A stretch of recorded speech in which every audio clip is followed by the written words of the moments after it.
Before I start, can I just explain, this is my first ever visit to the United States of America. And it was many years ago that I realized that the fact that you speak English and I speak English doesn't necessarily mean that we understand each other. Somebody has said that the American people and the British people are two peoples separated by a common language. So if I use an expression which offends you, it's an error. That's what I tell all the girls. If ever I use an expression which you don't understand, please do not hesitate to just shut up, because otherwise you're going to break my flow, and that embarrasses me. I'm not joking. I mean, I got in here yesterday, and I thought, I can speak English, and I've learned American words like hi. And I went into a shop and I bought something, and the lady said to me, "Have a good one."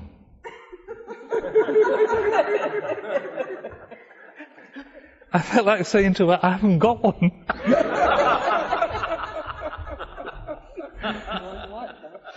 But I suspected that if I did that, she might have been embarrassed and offended. But I'm really, really happy to be in the United States of America for the first time at the age of 64. And I've been a Christian for 3 years. Okay? So please bear that in mind. Anything that I say that is right is because I'm a Christian, and everything that I said is wrong is because I'm a young Christian. And that's my excuse, and I'm sticking to it. Yeah, what I'm going to say to you is just my personal story. It is a personal experience. I have no proofs. I don't have a PowerPoint presentation. I don't have black and white here and black and white there. I have no proofs. It is my own lived experience. There are certain things which obviously cannot be transmitted. Like the little boy who was in his Sunday school class, and the Sunday school teacher said, "Now I want you all to do a drawing that represents something from the Easter story." And she sees a little boy who's scribbling away over his sheet of paper. And she says to him, what are you drawing? And he says, "I'm drawing God." And his teacher says to him, "Well, nobody knows what God looks like." "They will when I've finished." I don't have any drawings to show you. But before I start, there is a certain character called Richard Dawkins who is central to my story. Can I just have a show of hands? Anybody who doesn't know who Richard Dawkins is? And I'll explain to you. Okay. Richard Dawkins was initially a great biologist, of that there is no doubt. He wrote one of the most important books on the structure of the gene. This was many years ago, 1978, thereabouts, and the book was called The Selfish Gene. That title has been thrown back at him many times since, and he often points out that he had a choice between calling it the selfish gene or the cooperative gene, because both images would have worked equally well. Anyway, his initial role in life was as a scientist and a biologist. And he published book after book, and as he published an increasing number of books, it became evident to all those who were reading them that he had a thing against God. Just a little mention here, a little mention there. And in fact, it was one of his books called The Blind Watchmaker which represented a turning point in my life. Let me just give you a bit of my history. I was born and bred, in spite of appearances, I was bred, in North Wales in the United Kingdom, and I had what you call a nominal Christian education. That means, where I come from, that means that in order to have a bit of peace on Sunday, your parents sent you to Sunday school. And they weren't particularly happy to see you when you came back. And that was about it.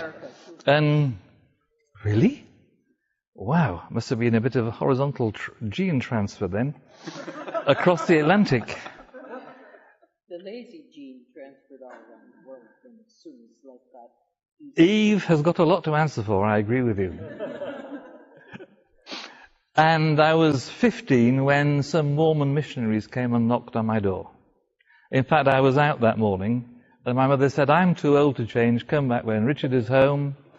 And a short while later, I became a Mormon. I don't know if you've heard about the Mormon Church. I think there's some slightly American origins, but I know it's not your fault. It was very, very interesting, because to know the truth in Mormonism, you have to pray, and God will reveal the truth to you by a burning sensation in your bosom. Now then, the missionaries told me that I wasn't praying hard enough, and one night I think I had rather too much chili con carne. and I got the burning sensation. And so I probably became a Mormon for 10 years on account of eating too much chili con carne. Anyway, that lasted a certain time. I was even a Mormon missionary in France, you know. My faith in Mormonism started to diminish whilst I was a missionary, and then shortly afterwards my faith just disappeared altogether. Now then, I think my experience young is very similar to the experience of many people. I thought I was looking for God. It's not true. I was looking for social acceptance. That is how sects and cults thrive, by making people feel accepted. Whenever I went somewhere, if I felt accepted, I felt sure that the truth could be there. Just a word of warning, in case you're still looking, it isn't. And then I started looking into all this, you know, you can see how old I am. I mean, I was young at the time of the hippie phenomenon, you know, peace and love, the New Age woo-woo theories, everything's in the numbers, or, you know, spiritual revelation depends largely not upon who you follow, but what you smoke. And that's what a lot of people believed in those days. I went through a bit of that, but not much. And then one day, my sister, who was a professor of economics at Cambridge University, gave me a book called The Blind Watchmaker by Richard Dawkins. Now then, in order to understand the title, you need to know who the watchmaker is referring to. An 18th century theologian, William Paley, said, if you're walking along the beach and you see rocks just scattered anyhow, you don't say to yourself, somebody has deliberately put those rocks in that position. But if on one of those rocks you see a watch, you don't say those bits of metal have just come together accidentally. Because you can take a watch apart and you can determine that it has been designed. And so for him, the human body, life, was obviously designed, therefore obviously God exists. Now what Richard Dawkins did was, through the processes of evolution, he showed that that's just not true. These things which look as if they're designed are just the result of evolution, random mutation, natural selection. It all just happens. Isn't that obvious? Yes, we all said. And he even invented a word for those things which look as if they're designed. He said they're called designoid. You know, I look at my hand, and that's not been designed. It just sort of happened, you know. And I wish it would stop happening sometimes, actually. I look at my beautiful face. I think, you know, such beauty just couldn't have happened, but apparently it did. That's not nice, you don't believe me, do you? Okay, well, I'll just carry on with my story. Anyway, he explained with very, very good scientific justification that, you know, that life is not designed, it just happened, and as Perry has explained, random mutation plus natural selection equals evolution equals life. What started off as a blob in the primeval soup eventually became snakes and birds and Walmart and Perry and me. That primeval soup has got a lot to answer for, hasn't it? And, sorry? Did you say Walmart? No. No. You're imagining things there. Cultural differences. Okay, I didn't say Walmart. I love Walmart. What is it? I don't know. I don't even know what you eat it with.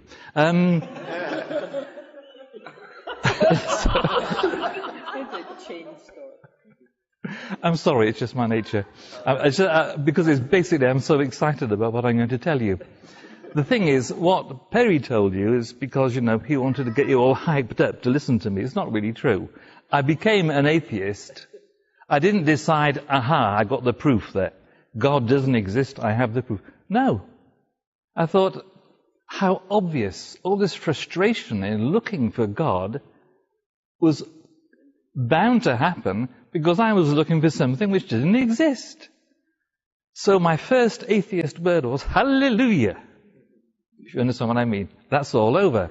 And so I became a very relaxed atheist. I thought, okay, put that all aside. You also need to know that at the time I was living in France. And France is a country where religion really is not an issue. Nobody has heard of Richard Dawkins in France because they couldn't care less. The evolution-creation debate doesn't exist. One point, for many years, for many centuries in history, France was known as the favorite daughter of the Catholic Church because it's an extremely Catholic country. Then we had the French Revolution. Then at the beginning of the 20th century, a very important law separating the church and the state. And France has become an extremely secular country where literally religion isn't an issue. I'm going to give you an official statistic, which is from 2007. When there was a survey about people's beliefs in France, 51% of French people claimed to be Catholic. Half of that 51% said they didn't believe in God. And for French people, it wasn't a contradiction. To be Catholic is a sign of, a condition. It's where you get baptized, you get married, something to get buried with. But don't bother me with God. Nobody talks about religion. Can you imagine that? If you go and say, if you go in a dinner party and you say, I believe in God, people will look at you and sort of, nobody will criticize you. We'll just sort of wait for the moment to pass so we can get on with talking about serious things, like the next elections or going on strike or some good quality wine that you bought. Religion was not an issue. So I can't say I was a raving atheist. I had nothing to rave about. Nobody will listen to me. And I really didn't mind. However, I will admit that I was very, very, very excited in discovering about evolution because it does seem to explain such a lot of things. Or so it seems. And so in 2006, when I discovered that Richard Dawkins had opened a website, the richarddawkins.net, in inverted commas, an oasis of clear thinking, I thought, at last, I'm going to be able to discuss these ideas. Just as a parenthesis, I started having health problems at this time, which meant that I was home a lot of the time, and I had plenty of time on my hands. It's quite funny, because when I said something which somebody did not agree with, they'd write back, get yourself a life. Haven't you got anything better to do with your life? I'd reply, well, no, actually. No, I'm just enjoying myself here. And this was my first ever experience of an internet forum. If you have never participated in an internet forum, you have not known the dark side of life.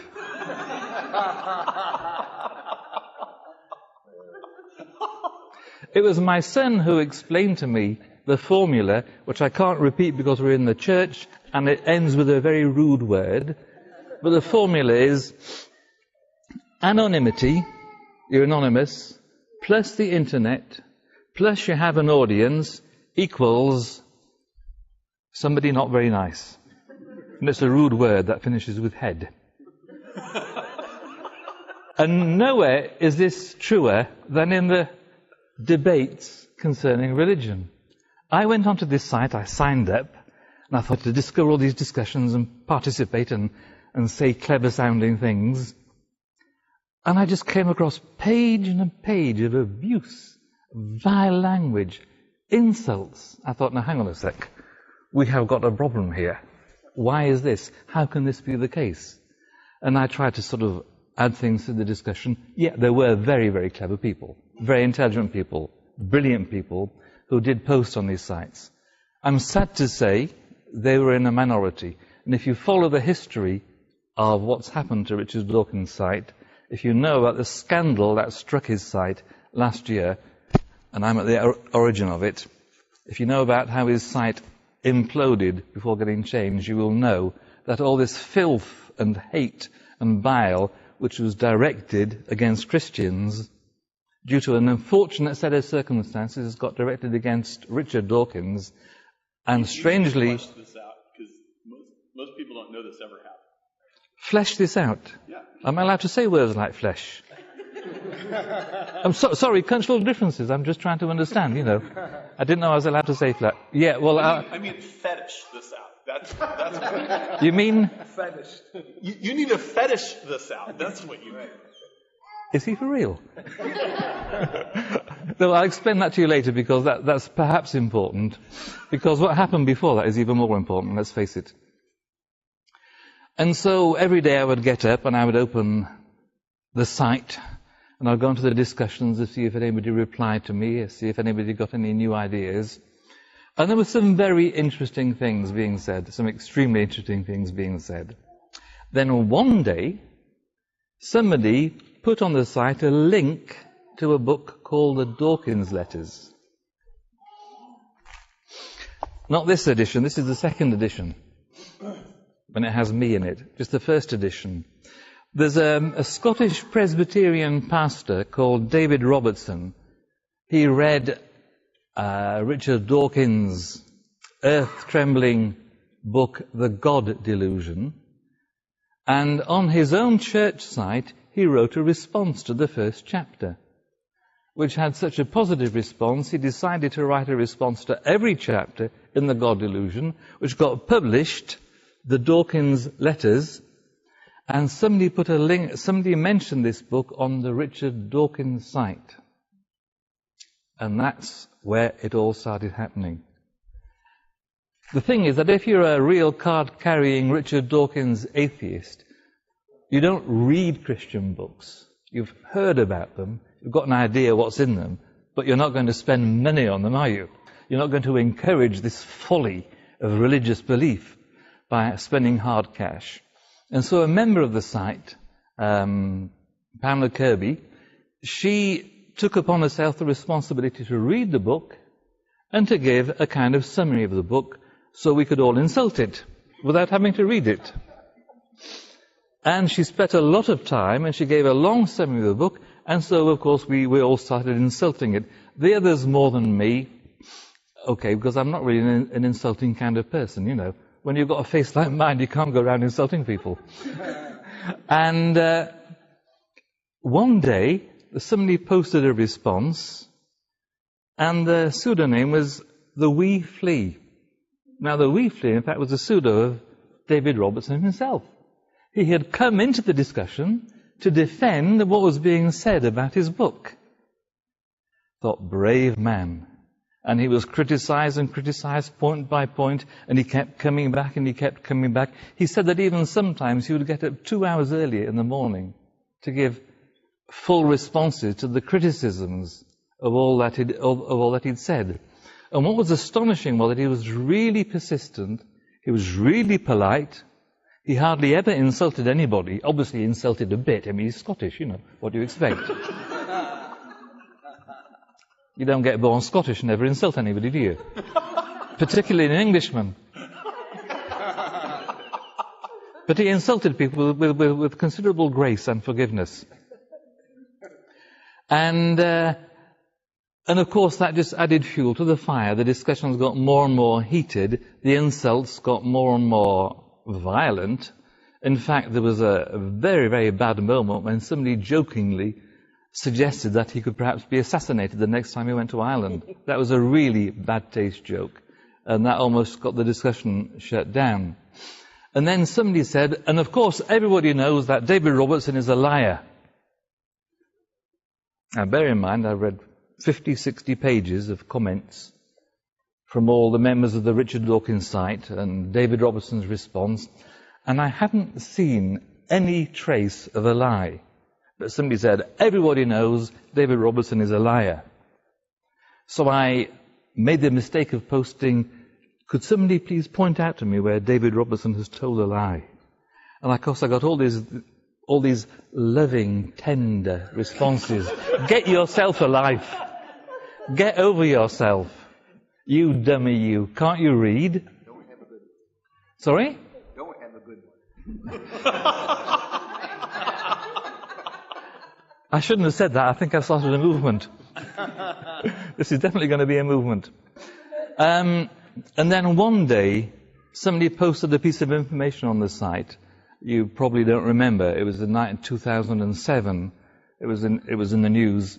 Some Russian prophet who was completely crazy, who had isolated a group of followers in a cave because he knew that the world was going to come to an end at a certain date. The world apparently didn't come to an end at that date, and he tried to kill himself by hitting himself over the head with a piece of wood. And I thought, it's a grotesque kind of thing to do. But of course all these atheists thought this was hilarious, and two of them said, what a pity he didn't finish the job.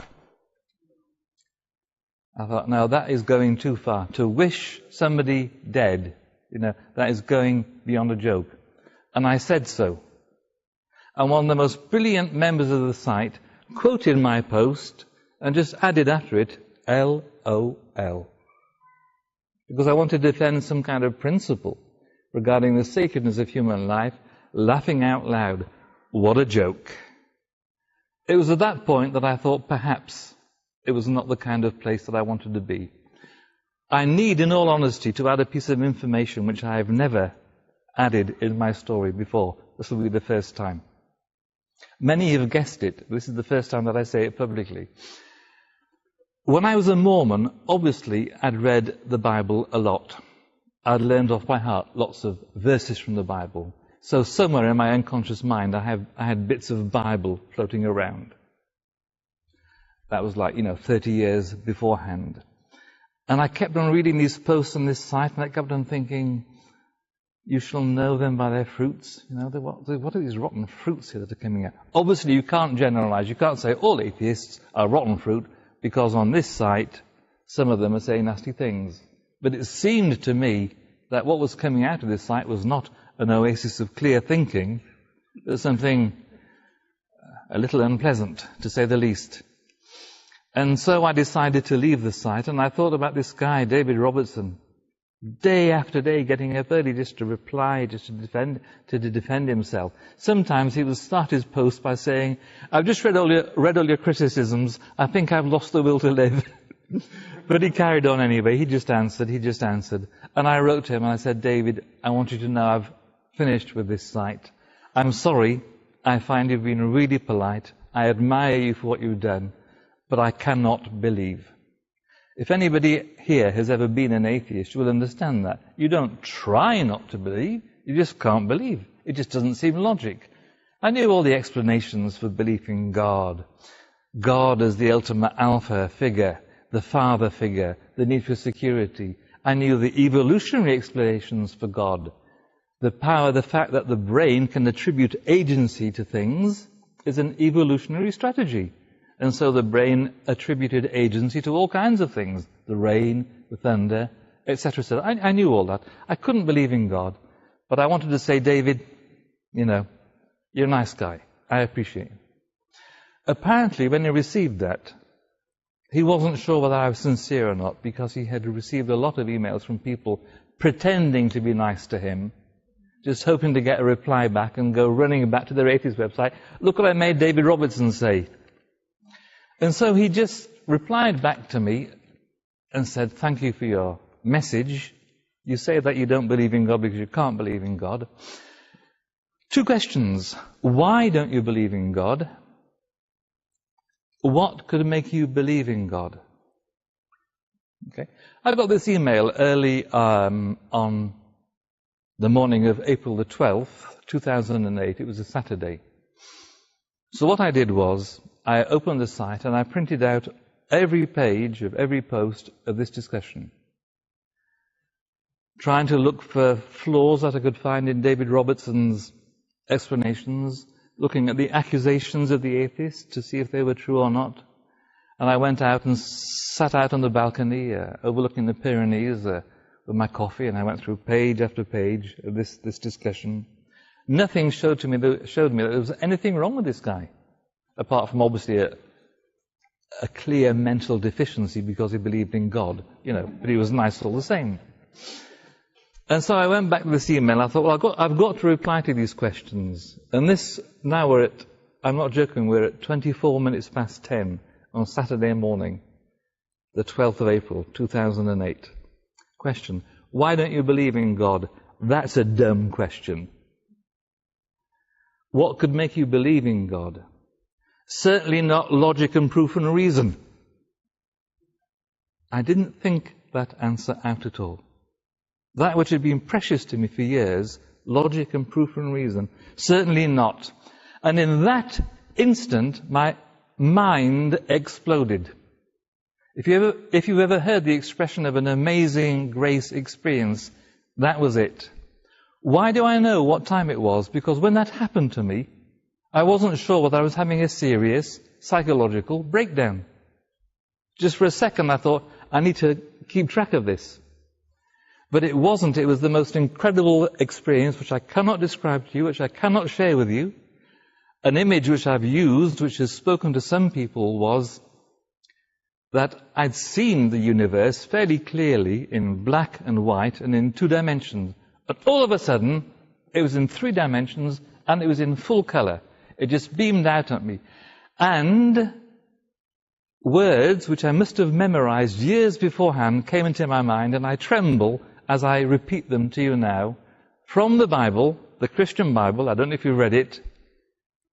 We can love because He loved us first.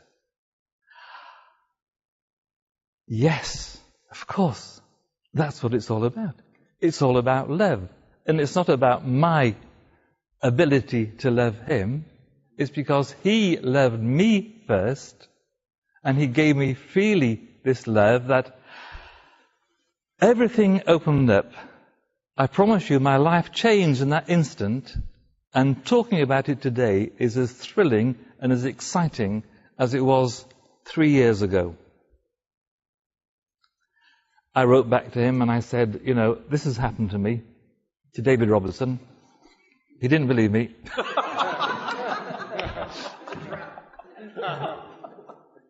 He said, you know, okay, tell me about it. And so I did. And then in my over-enthusiasm, I made the mistake of going back to the Richard Dawkins side. And of telling them. And as a result of that, I received the best compliment I think I've ever had in my life. You know, I'm not a very clever bloke. You know, I'm reasonably obedient. You know, in spite of being handsome, I'm not actually particularly intelligent. And this very, very brilliant scientist, philosopher, wrote, Richard, we cannot trust you anymore. How you can go to Christianity after a full knowledge of all the philosophical and scientific explanations proving that it is false. I thought, wow, I had a full knowledge.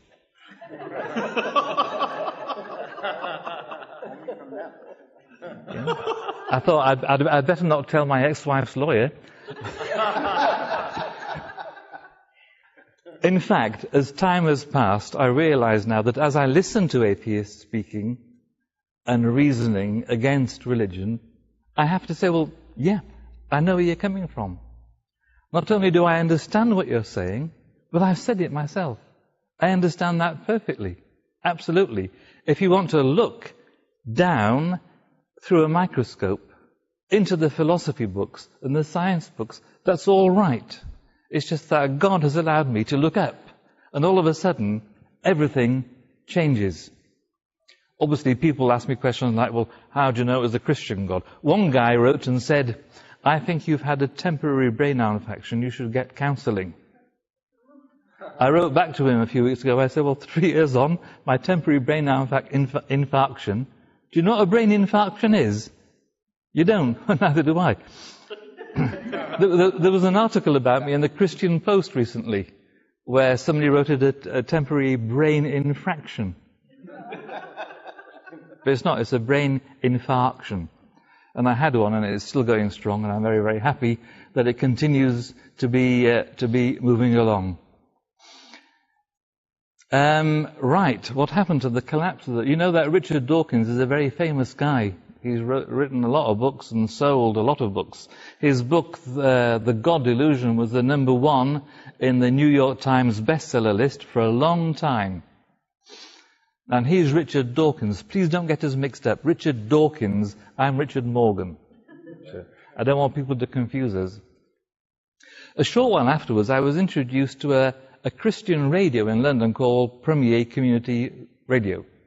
And they invited me to come on the radio to discuss my experience with David Robertson. It's a show which goes out on a Saturday afternoon called Unbelievable, where they try to confront believers and atheists. So on this show there was David Robertson and myself and some atheists they dragged out of the woodwork from somewhere.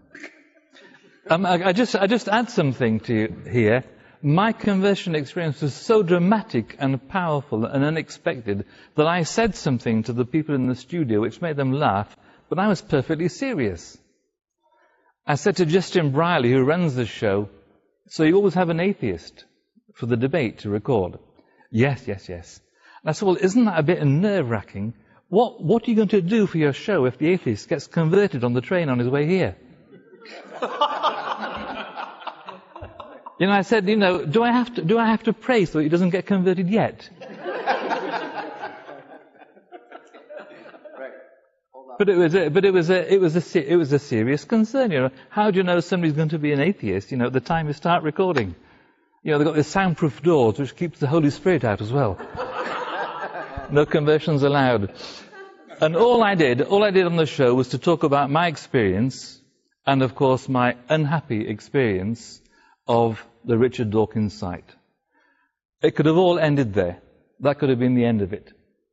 But unfortunately, somebody posted on Richard Dawkins' site a link to this radio program, which turned out later to be the program from Premier Radio, Unbelievable, which has been the most downloaded in the history, the iPod, the MP3.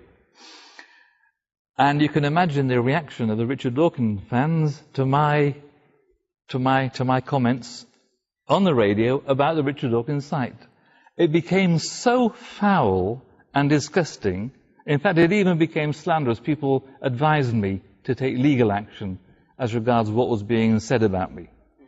I didn't, of course.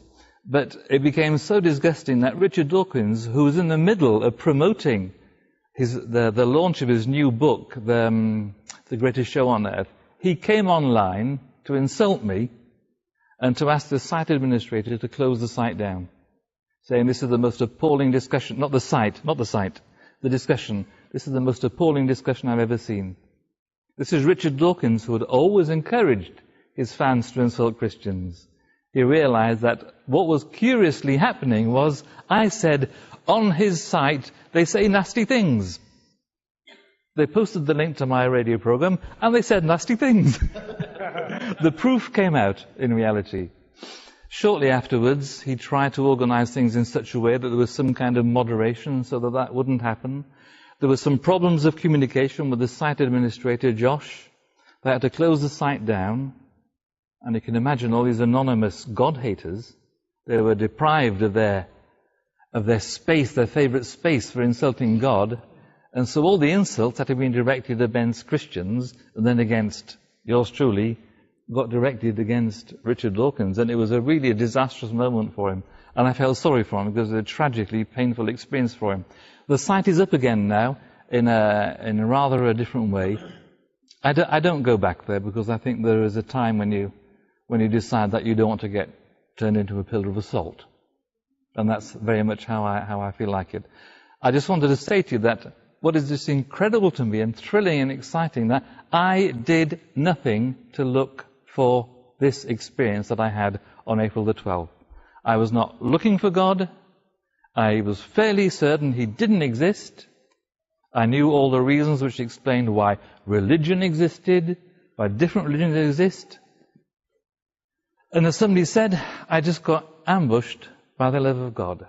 And today, what keeps me going every day is this knowledge that we can love because He loved us first. Speak to any psychologist, they'll tell you that that makes sense.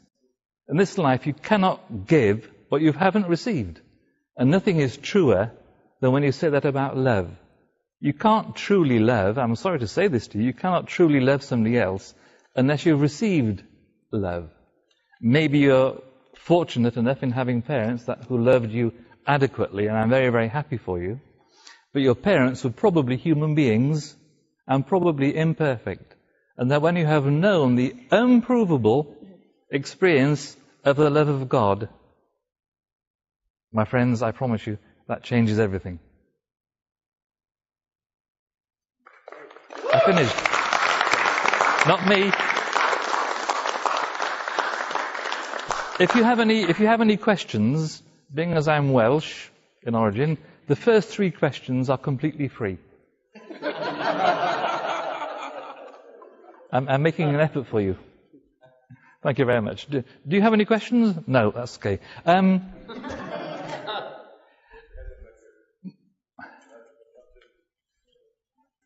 Yes, sir. You initially said that when you were a missionary, you were actually seeking acceptance. Human acceptance, yes. Human yes. acceptance.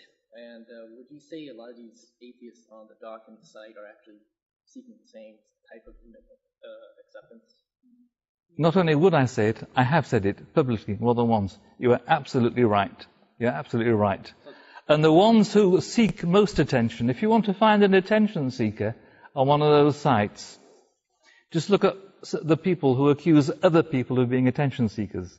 David Robertson got accused of being an attention seeker, and he was. He was, but he wasn't seeking attention for himself. I'll let you work out for whom he was seeking the attention. Yeah, it's a very, very good point that you make. Yeah.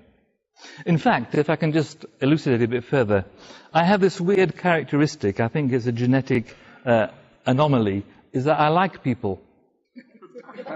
I really do like people. I'm looking at you, and in spite of your faces, I really like you.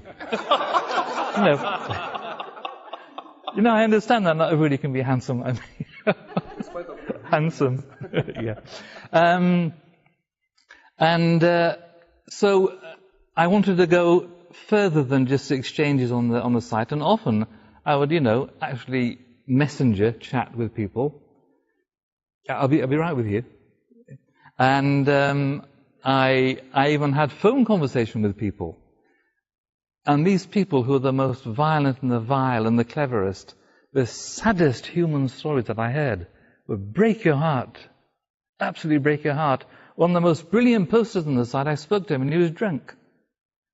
He said he had to drink because he couldn't accept his homosexuality. And he was just a broken person, and his social life was seeking to be accepted on the Richard Dawkins site. Absolutely. It was so tragic.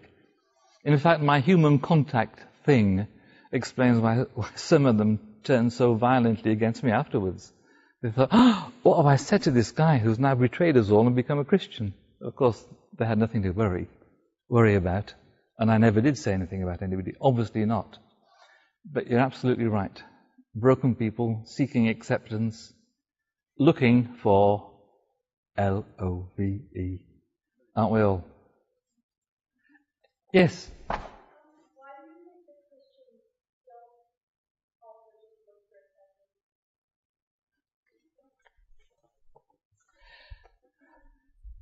Why do I think that Christians don't? Just look for acceptance. Well, I don't know if they don't.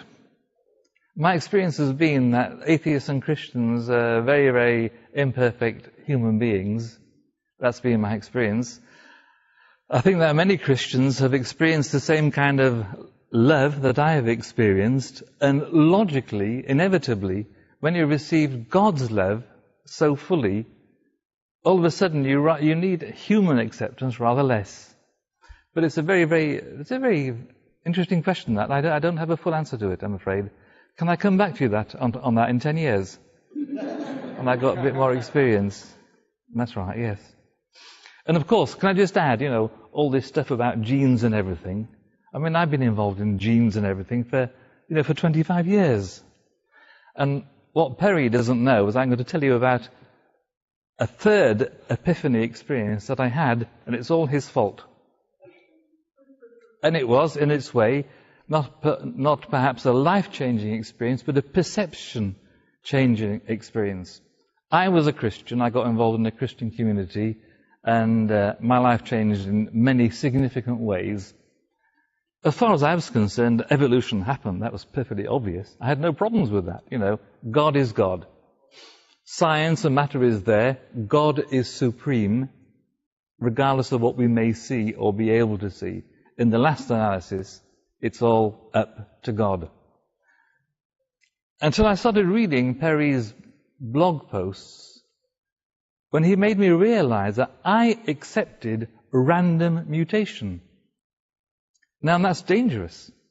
Why is that mentally dangerous?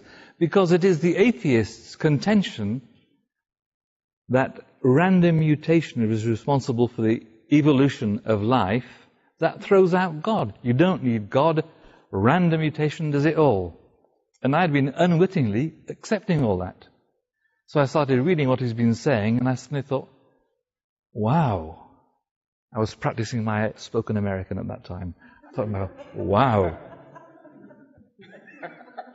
You know, random isn't in there. You just cannot factor random into it at all. The main argument for throwing out God was just simply not valid. You said it, I agree with you. You cannot prove random. Random doesn't do anything that's good. And ever since I've been exchanging ideas with Perry, I've been doing researches myself. And just last week, I went to see my sister in Cambridge. She gave me a book by Simon Conway Morris, an evolutionary paleobiologist. That's right, that's what it's called. Which is about convergence in life. He's not a Christian, but he's just saying, you know, these things cannot happen by chance. Chance cannot be factored in. What Perry has talked about is not the whole story. There are lots of other phenomena and mechanisms being discovered and revealed which show that really, you know, there is no place for chance in the process of evolution. I know some of you may think, you know, that there is chance. When you look at me, you think, wow. You mean somebody evolved that guy deliberately? I cannot believe that. But that's true. Yes, madam. How would you answer what happened to these Christians? There was a pub in a small town on one corner of the street and the First Presbyterian Church on the other corner. Mm-hmm. And the First Presbyterian Church wasn't doing very well. It's losing members. And to complicate things, Joe's Pub on the other corner is really bouncing. Got people in there every night, ladies of the evening, just doing a booming business. Sounds good. Have you got the address? And to the point where they're disturbing even worship at the First Presbyterian Church. Yeah. The pub's doing so well, they're going to put even an addition on their bar. And the board at the Presbyterian Church says, well, they got together and they prayed that something would stop this sinful place. And by golly, if lightning didn't strike Joe's bar and burn the whole thing, new addition, burnt it all down. So the Presbyterians started bragging. We prayed, and the pub burned down. Jesus helped us. So a few weeks later, the board of the Presbyterian Church was served a summons notice that they were being sued for burning down Joe's bar. Maybe they did. And the board Maybe they did. Yes. All of a sudden, seeing a big lawsuit, said, we didn't have anything to do with your bar burning down. We didn't have nothing to do with that. You can't sue us. So when it came to court and it got on the docket, the judge looked at it and he looked at it and he said, I can't believe my eyes. He said, the board at First Presbyterian doesn't believe in the power of Jesus Christ, and the owners of Joe's Pub do. That's a nice one. Was that a joke or a question? It's kind of a question. Okay, how right. far does your faith go? Okay, I understand. If it's going to cost You want to money, share the limelight with me, I understand. No, it's just. That's fine. How Okay. should the people at Joe's Pub handle that? Or I'm sorry, I mean at the First That's okay. Presbyterian Church. Should they have paid the lawsuit? Should they have admitted they prayed? Should they have paid it in behalf of a belief in Jesus Christ? What should they have done? Now they're denying Jesus because it didn't. Yeah, but I'm sorry. I've been a Christian for 3 years. Okay. You know, and what you're saying is pretty true, because when you first got converted, it's like you're a babe in Christ. But when you start living the religion and living to God loved me first, so I must love others, that's when it becomes hard. That's what Adam and Eve had to face. I thank you for that encouragement. Right. That's when it's hard. You have to I know that we all have our own individual experience of our walk with Christ. And I think it's very difficult to generalize. If you want to leave now because you're fed up of listening to me, I do understand. I've been around for long enough. Oh, you have a question for me? No, I just want to know how you and Terry developed this relationship. How did we develop this? So I found that question a bit embarrassing in English. How did we develop this relationship? I love you in a non-sexual way. That's because he's programmed that way. Do you know? I can't remember. Well, it's Todd. Ah, that's right. Yes. We are a mutual friend. Yeah, referred me to Perry's site, and I sort of started reading his blog posts. I thought, wow, another crazy American. So crazy that less than a year later, I'm here. Yes, sir. My thought on the bar question, which you shouldn't have to answer anyway, is that they should ask of the courts that it be appealed to a higher court.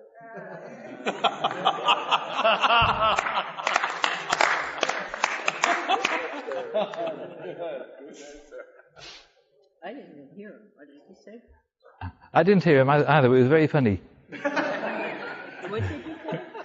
He was saying that the judge should have told him to appeal to a higher court. Oh, there you go. Now that's an answer. That's cool. Paul's a clever boy. Sue. Yes, madam. This is a less interesting question, maybe a very interesting to me answer. How is it that you came to live in France, and what are you doing there? You're a Welshman. That is the most original approach I've had in 2 years. You can just ask me directly for my phone number if you want.